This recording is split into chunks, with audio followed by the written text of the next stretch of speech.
오늘 말씀은 데살로니가 후서 3장 13절에서 15절 3절 말씀을 우리가 함께 보도록 하겠습니다.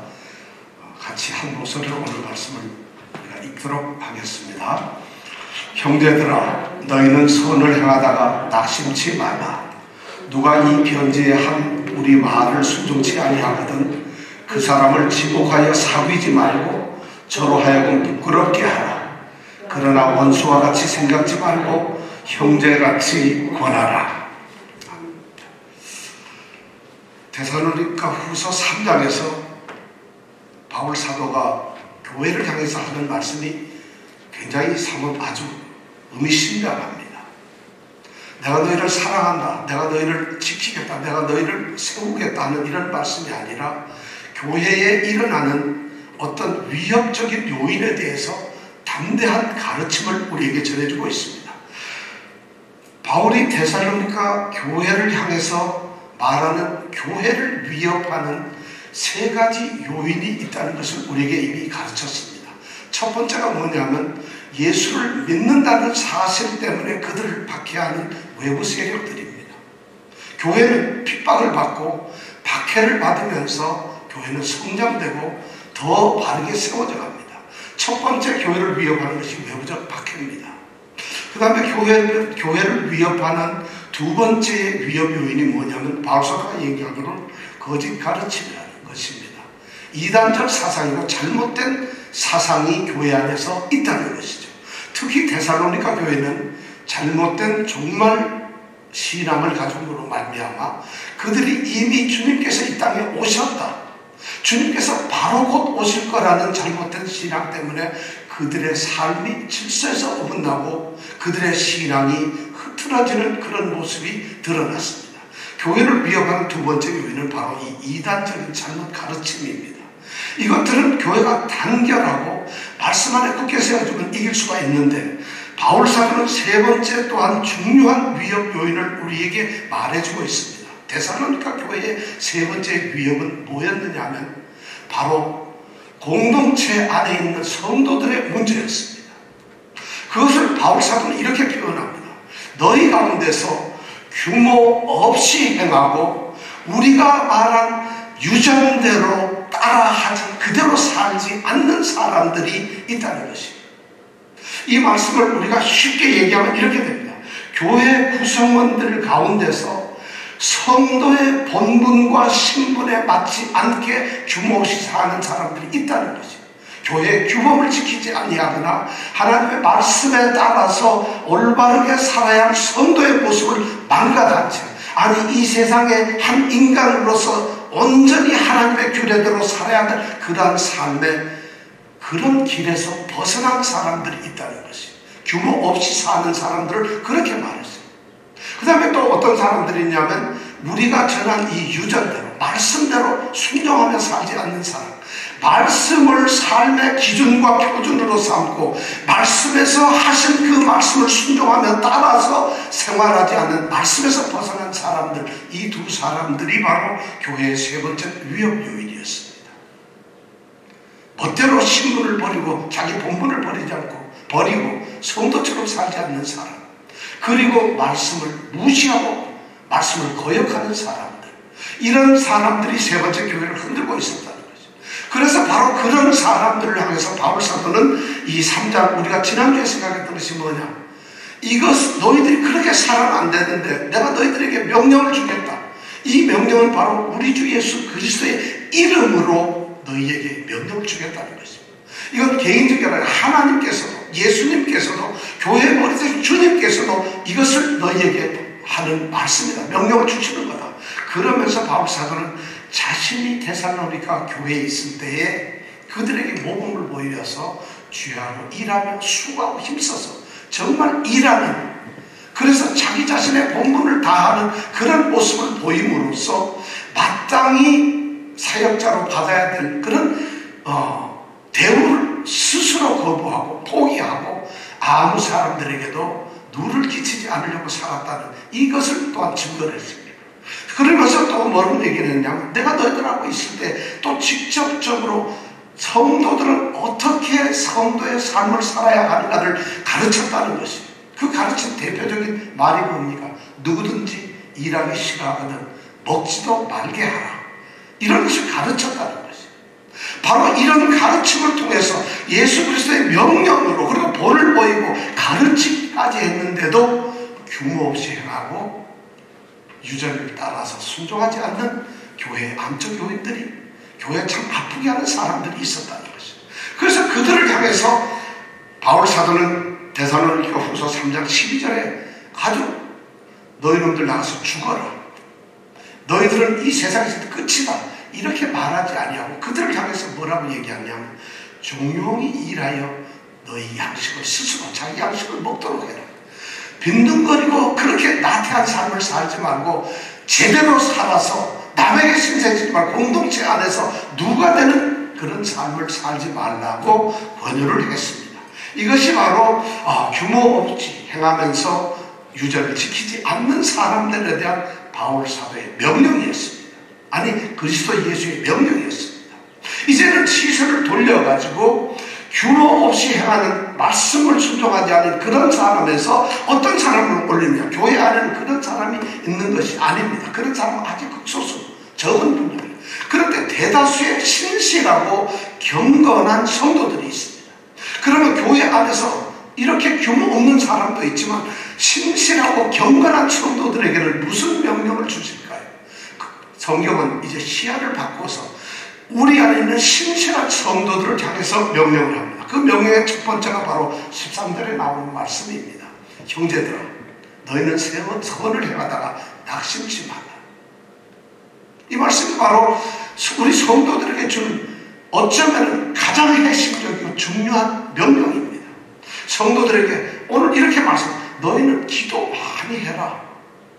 너희는 은혜를 막 사모해라. 너희들은 전도해라. 너희들은 헌금 많이 하고 구제하고 너희들은 이런 걸 하라. 그런 말씀이 아니라 올바르고 경건한 성도들을 향해서 하는 말씀이 딱 이거예요. 선을 행하라. 그리고 낙심하지 말라. 이 두 가지입니다. 선을 행한다는 것이 도대체 뭘까요? 왜 바울 사도는 이 처음 세웠던 데살로니가 교회를 향해서 그 착하고 순전한 성도들을 향해서 선을 행하라. 이것은 선을 행하라는 말은 단순하게 너희들 착하게 살아라. 굉장히 도덕적인 사람이 되어라. 너희들 굉장히 인격적이고 남이 보기에도 칭찬할 만한 모범적인 삶을 살아라. 이런 이야기를 하는 것이 아니에요. 선을 살아라. 이게 뭘까요? 선행을 하면서 선을 행하면서 살라는 이 말은 성도들이 살아야 할 삶의 모습 자체가 근본적으로 뭐냐? 선을 행하는 것이다. 여러분들 선을 행하고 삽니까? 나 착한 일. 이런 개념이 아니에요. 선을 행하는 삶이 바로 성도의 삶이다. 그럼 우리는 선이라는 것이 뭔가를 한번 생각해봐요. 성경에서 말하는 선이란 인간이 착한 일을 하는 것을 선이라고 생각하지 않아요.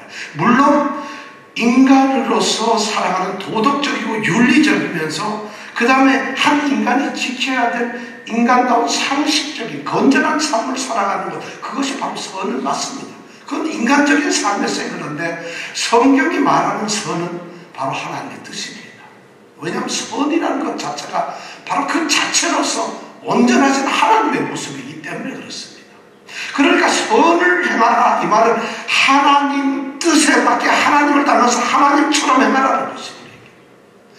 우리 기독교인들은 그런 삶을 살아야 돼. 선을 행하라는 이 말씀 안에는 딱 그거예요. 하나님의 뜻대로 종교적으로 기독교적으로는 하나님의 뜻이 무엇인가를 살펴가지고 환난 가운데서 하나님의 말씀을 따라 믿음을 지키며 그렇게 하나님의 뜻을 온전히 이루어서 하나님의 영광이 우리의 삶에서 일어나도록 그렇게 사는 것이 바로 선을 행하는 것입니다.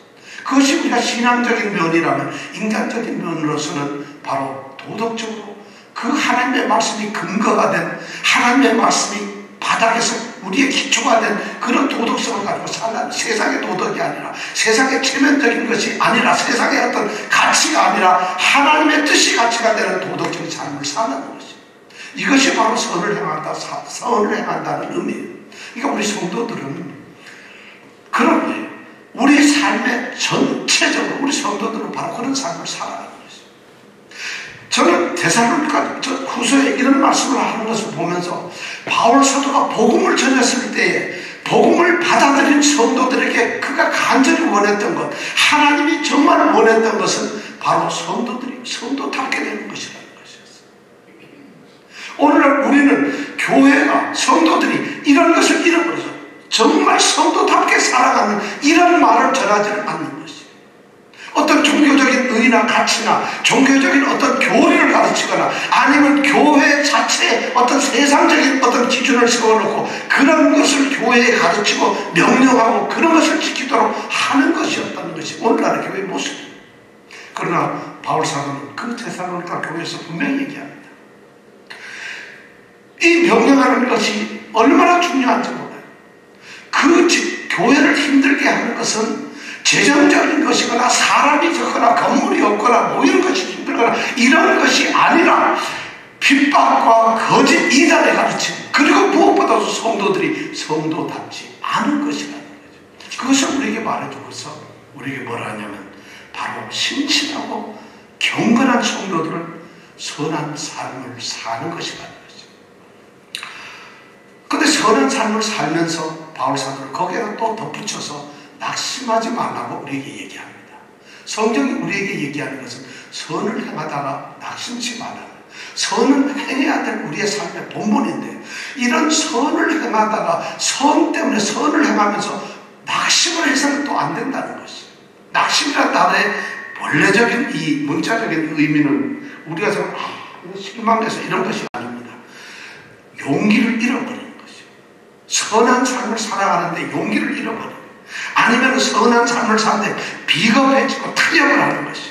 아니면 선한 삶을 살아가야 선한 행위를 해야 되는데 그 삶에 허약해지고 시들시들해지고 서서히 꼬리를 내려버리는 거예요. 약해져 버리는, 이런 것이 낙심이라는 것이에요. 여러분들은 선한 삶을 살면서 그 선한 삶을 담대하고 강하게 살아가십시오. 이렇게 바울 사도는 성경 우리에게 말하고 있다는 것이에요.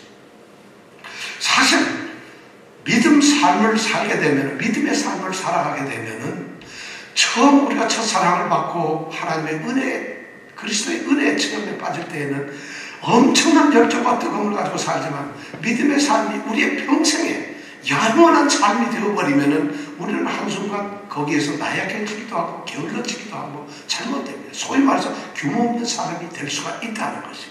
지금 바울 사도는 신실하고 경건한 그 모든 성도들에게 너희들이 바로 그렇게 되어서는 안 된다는 것이죠. 사실 성도들은 그렇게 될 수가 있어요. 핍박이 오거나 너무 힘든 일들이 오게 되면 믿음이 약해질 수 있어요. 선한 행동을 안 할 수가 있어요. 어쩌면 정말 참된 믿음의 삶을 살아가는데 내 삶에 아무런 응답이나 어떤 결과가 나타나지 않을 때 우리는 실망하고 낙심할 수가 있어요. 믿음을 우리는 뭔가 기면태에게서 내가 주면은 즉시 하나님이 뭔가 응답하는 걸로 생각할 수가 있어요. 선한 삶은 하나님 앞에 세워지는 그날까지 우리가 변치 않게 나아가는 주님과 나와의 관계가 바로 믿음이라는 것이에요. 그런데 그런 것을 우리는 어떤 대가를 걸어서 뭔가 내가 믿어도 내게 달라지는 것입니다.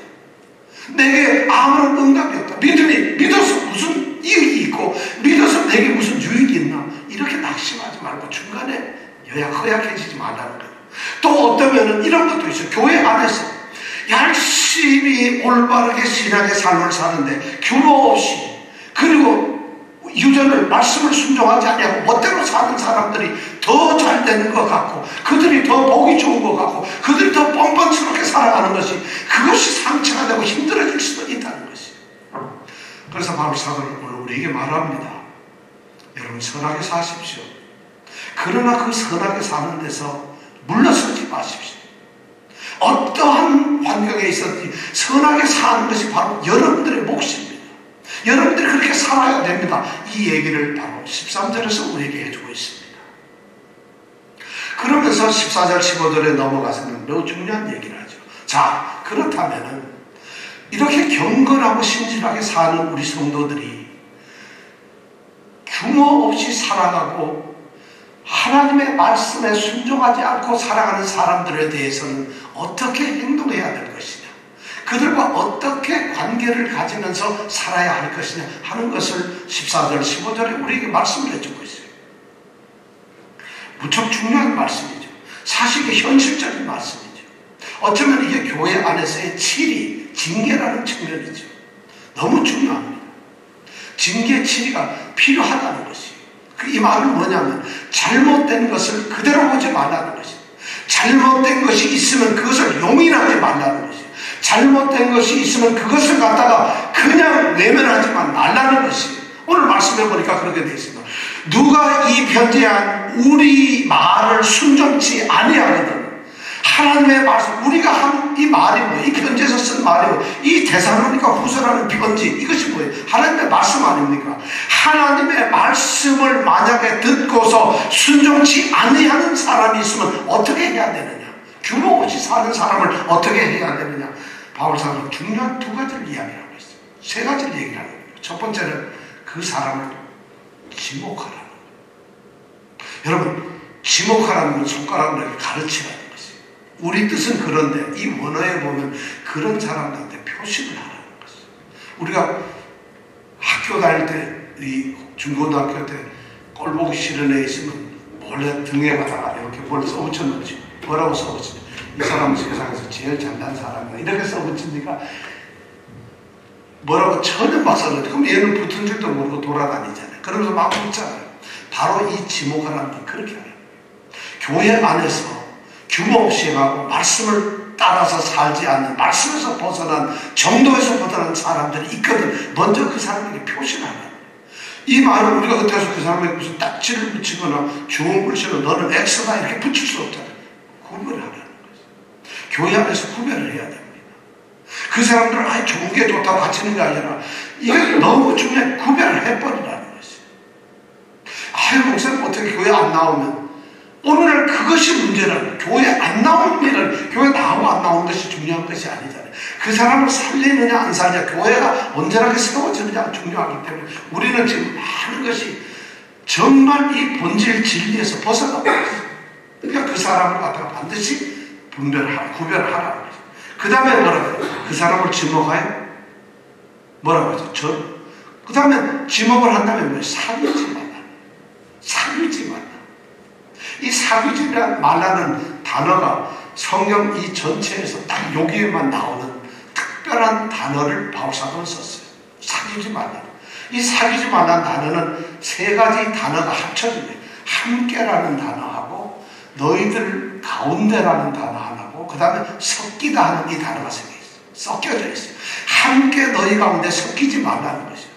그들과 함께 동반하거나 그들과 함께 동행하는 자들이 되지만 있는 자들이 되지 말고 그들과 가운데, 그들과 소속되거나 우리 가운데 거룩한 교회에 소속된 자로 여기지 말고 그 다음에 섞이지 말라. 그들과 연합하거나 교제하거나 함께 아무것도 하지 말라. 이런 뜻이 사귀지 말라는 단어가.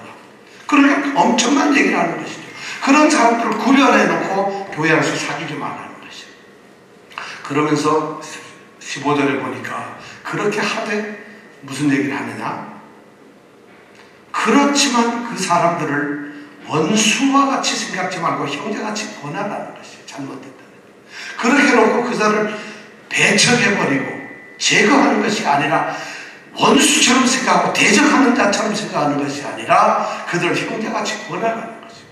저는 오늘 이 말씀에서 이 데살로니가 후서 3장 1절에서부터 이 말씀이 처음 시작이 되죠. 뭐는 형제다 우리 주 예수 그리스도의 이름으로 너희를 명하노니 규모 없이 행하고 그 다음에 뭐라고 되어 있어요? 우리의 받은 유전대로 행하지 아니하는 자들이라고 말을 아니하고 우리 유전대로 행하지 아니하는 모든 형제에게서 떠나라고 얘기했어요. 이렇게 실수하고 잘못하는 사람들조차도 바울 사도는 공동체 안에서 형제라고 생각을 하고 있다는 것이죠. 그들이 형제라고, 그들은 영원히 죽어야 되고 소위 말해서 생명체에서 지워져야 될 사람들이 아니라 지금 잘못된 길을 가고 있는 우리의 형제들이라는 것입니다. 그래서 원수처럼 여기지 말고 그들에게 형제처럼 따뜻하게 권면하라고 이렇게 얘기를 하고 있습니다. 여기에서 우리는 매우 중요한 이 14절 15절 말씀을 통해서 우리는 교회의 질이나 징계에 대해서 중요한 진리, 원리를 우리는 몇 가지 생각할 수가 있습니다.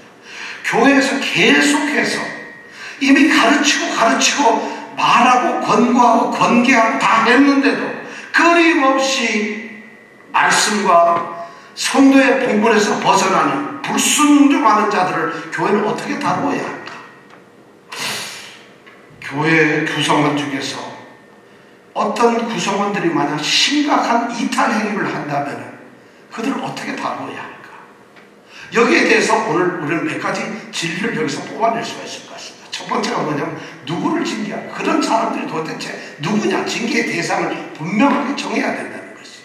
이것이 너무 중요합니다. 무조건 틀렸다고 해서 다 이런 게 아니라 여기에 보면 오늘 말씀에 보면은 개인적으로, 사적으로, 감정적으로 어쩌면 그런 사람들의 잘못을 오늘 지적하는 것이 아니라 바로 말씀과 성도의 본분, 신분이라고 하는 이 두 개가 기준이 되어서 거기에서 벗어난 사람들을 징계의 대상으로 삼는다는 것이에요. 오늘 이게 징계의 대상이 누구냐? 성도의 본분을 지키지 않는 사람들. 그 사람들이 세상에서 살든지 어떻게 밖에 나가서 직장 생활을 하든지 또는 그 사람들이 뭐 가정에서 일하든지 이런 사람들에 대해서 도대체 어떻게 성도로서 살아야 하는가 하고 말씀을 지키느냐 안 지키느냐, 말씀이 기준이 되어서 사느냐 하는 이 두 가지가 바로 그들을 징계하는 대상의 기준이 되는, 거기에서 벗어났을 때 바로 군인들이 행렬을 하다가 벗어난 것처럼 이러한 원칙에서 벗어났을 때 그 사람들이 징계의 대상이 된다. 오늘 말씀 그걸 얘기해 주고 있습니다.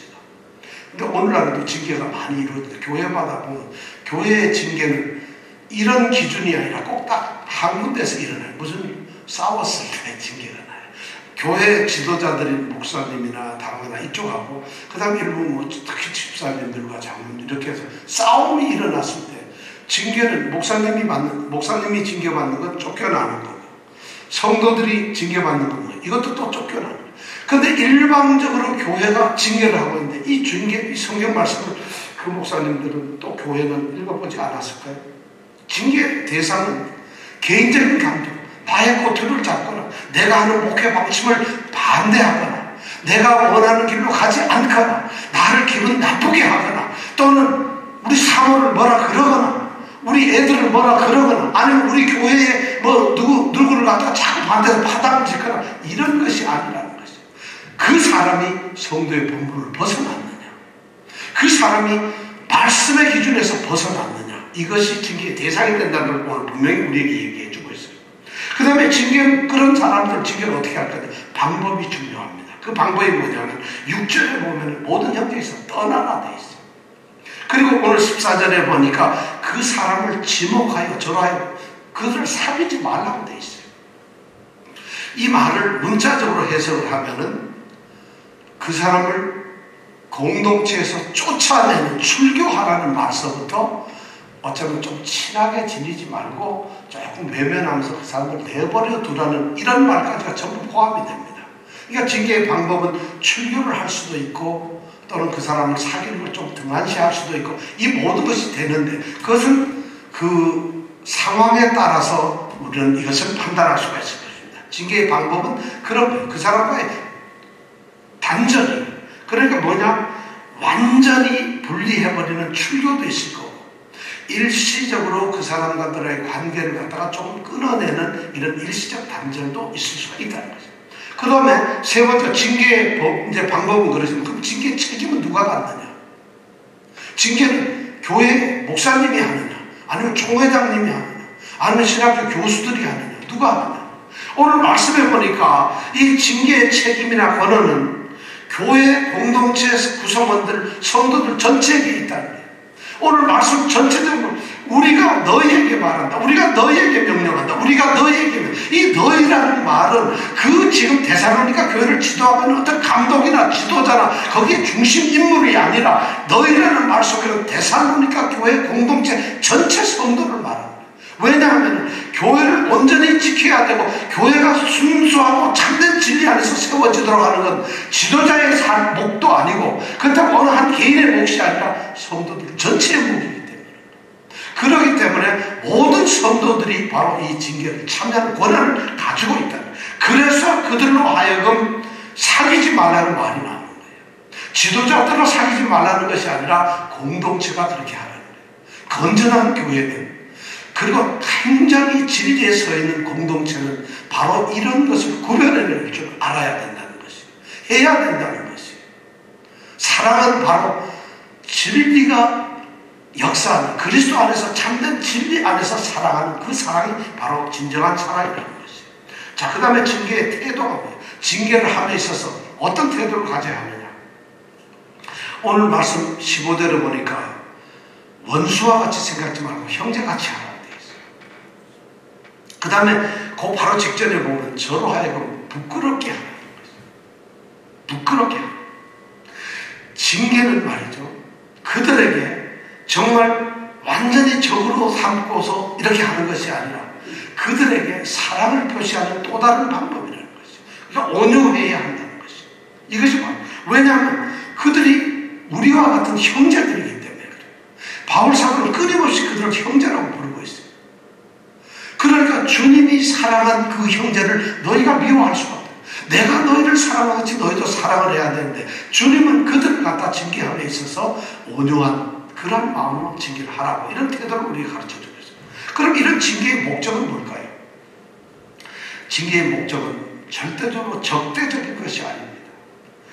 그들에게 굴욕과 창피를 줘서, 그래서 그들을 갖다가 완전히 쫓아내고 망신주고 파멸시키는 것, 이것이 징계의 목적이 아니라는 것이에요. 징계의 목적은 부끄럽게 하는 것입니다. 그 부끄러움이라는 것이 망신을 주는 것이 아니라 저들이 자신의 행위나 자신의 삶의 모습을 다시 돌아보면서 이것이 하나님 공동체 안에서 살아가는 사람으로서 옳지 않구나 하는 그런 부끄러움을 느끼라는 것이에요. 사람들에게서 아유 내가 저 사람들이 사귀지 않고 나를 이렇게 하는구나 해서 창피하다, 그게 아니라 하나님의 말씀을 내가 지키지 않았구나, 내가 성도로서 온전한 성도의 본분을 지키지 않았구나 하는 그런 그리스도 앞에서의 부끄러움을 느끼게 하라는 것이에요. 그런 부끄러움을 느끼게 하는, 파멸은 인간적인 파멸이 아니에요.